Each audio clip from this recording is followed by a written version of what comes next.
సత్వరంగా ఉద్యోగుల సమ్మెలతో ఏపీ మొత్తం హోరెత్తుతోంది. జగన్ పాదయాత్రలో ఇచ్చిన హామీలను అమలు చేయాలంటూ ఉద్యోగులు సమ్మె బాట పడుతున్నారు.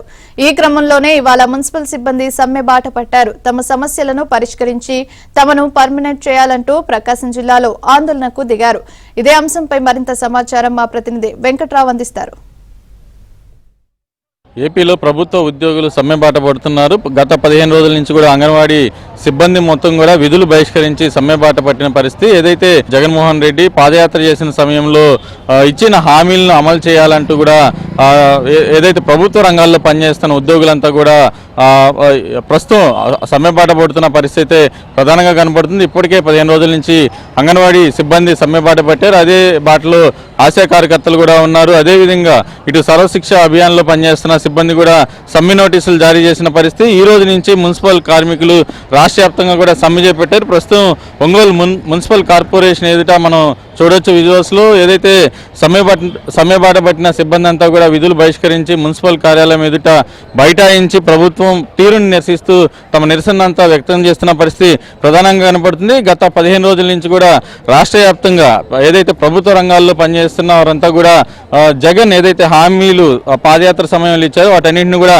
నెరవేర్చాలంటూ డిమాండ్ చేస్తున్న పరిస్థితి ప్రధానంగా కనబడుతుంది. ఇదే అంశానికి సంబంధించి మనతో మాట్లాడడానికి మున్సిపల్ కార్మికులు ఉన్నారు. మరి మీరు చెప్పండి, మీ డిమాండ్ ఏంటి? ప్రధానమైన డిమాండ్ మాకు సుప్రీంకోర్టు తీర్మానం ఇచ్చింది సమాన పనికి సమాన వేతనం ఇవ్వమని. కానీ జగన్ గారు వచ్చిన కొత్తలలో మేము మాత్రం నీకు తొలి సంతకం పెడతామన్నాడు. కానీ 4.5 సంవత్సరం అయిపోయినా కూడా మాకు ఏమీ లేవు. కరోనా కింద తీసుకున్నారు. కనీసం ఒక్కళ్ళు కూడా ఇళ్లలో వాళ్ళు బయటికి రాకపోతే మా మున్సిపాలిటీ వర్కర్లే పోయి ఆ శవాల కాడగా పోని, ఆ రోగాలు వచ్చిన వాళ్ళ కాడ పోని, ఆ చెత్త తెచ్చుకొని మా ప్రాణాలు ప్రాణంగా పెట్టి చేసాము. కాబట్టి మాకు పర్మనెంట్ శాసనం అన్నాడు, చేయలేదు. సమాన పని సమాన వేతనం ఇస్తామన్నాడు, ఇవ్వలేదు.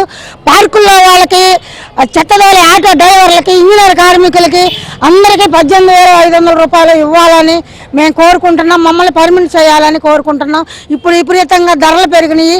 ఆ ధరలకు అనుకూలంగా మేము జీతాలు ఇవ్వమంటున్నాము. మా మీద దయ ఉంచి జగన్మోహన్ రెడ్డి గారు మమ్మల్ని పర్మనెంట్ చేయాలని కోరుకుంటున్నాం. ఏదైతే మున్సిపల్ కార్మికులందరినీ కూడా పర్మనెంట్ చేయాలని చెప్పండి డిమాండ్ ప్రధానమైన డిమాండ్గా చెప్తున్నారు. సార్ మీరు చెప్పండి, గతంలో కూడా జగన్ ప్రభుత్వం వచ్చిన తర్వాత ఇదే విధంగా తమ డిమాండ్ని అమలు చేయాలంటూ కూడా సమ్మె బాట పెట్టారు గతంలో కూడా. కానీ ప్రభుత్వం నుంచి ఎలాంటి స్పందన రాలేదు. ఇప్పుడైనా స్పందన వచ్చిందని చెప్పని మీరు భావిస్తున్నారా? ప్రభుత్వం ఆలోచించండి, అందరినీ పర్మనెంట్ చేయాలి, కనీస వేతనం ఇవ్వాలి. అలాగే ఇంజనీరింగ్ వర్కర్స్ను కూడా హై స్కిల్డ్ వేతనాలు వాళ్ళకి చెల్లించాలి. సంక్షేమ పథకాలు అమలు జరపాలి. ఇవన్నీ ప్రభుత్వానికి భారం కాదు. పట్టణాల్లో, నగరాల్లో నివసిస్తున్న ప్రజలందరికీ నీళ్లు ఇవ్వటము, పారిశుధ్యం, మురుగునీరు, మంచినీరు, అన్ని రకాలైనటువంటి సేవలు మా ద్వారా ప్రజలందరూ పొందుతూ ఉన్నారు. ప్రభుత్వం మొండిగా ఉంది కాబట్టి బలవంతంగా మేము ఈరోజు రోడ్డు మీదకి రావాల్సి వచ్చింది. ఇప్పటికైనా చర్చలు జరిపి మా కోరికల పరిష్కారం చేయకపోతే సమ్మెని ప్రజా ఉద్యమంగా మారుస్తాము. ప్రజల యొక్క మద్దతుతోటి మా కోరికలు సాధించుకుంటామని చెప్పేసి మేము తెలియజేస్తున్నాం. ఇది ప్రధానంగా చూస్తే ఏదైతే 2019 ఎన్నికలకు ముందు సీఎం జగన్మోహన్ రెడ్డి ప్రతిపక్ష పార్టీ నేతగా ఉన్నప్పుడు రాష్ట్ర వ్యాప్తంగా అనేక హామీలు ప్రకటించారు. ఏదైతే ప్రభుత్వ రంగంలో పనిచేస్తున్న కాంట్రాక్ట్ ఉద్యోగులకు కావచ్చు, ఇతర ఉద్యోగులకు కావచ్చు అనేక హామీలు గుప్పించారు. కానీ ప్రభుత్వం అధికారంలోకి వచ్చి 4.5 ఏళ్ళు దాటిన తర్వాత కూడా ఒక్క హామీని కూడా నెరవేర్చాలని చెప్పని ఇటు ప్రభుత్వ రంగంలో పనిచేస్తున్న కాంట్రాక్ట్ సిబ్బంది, అవుట్సోర్సింగ్ సిబ్బంది మొత్తం కూడా ఆగ్రహం వ్యక్తం చేస్తున్న పరిస్థితి. ఏదైతే సమ్మె బాట పట్టిన ఉద్యోగులంతా కూడా తమ డిమాండ్లు పరిష్కారం అయ్యే వరకు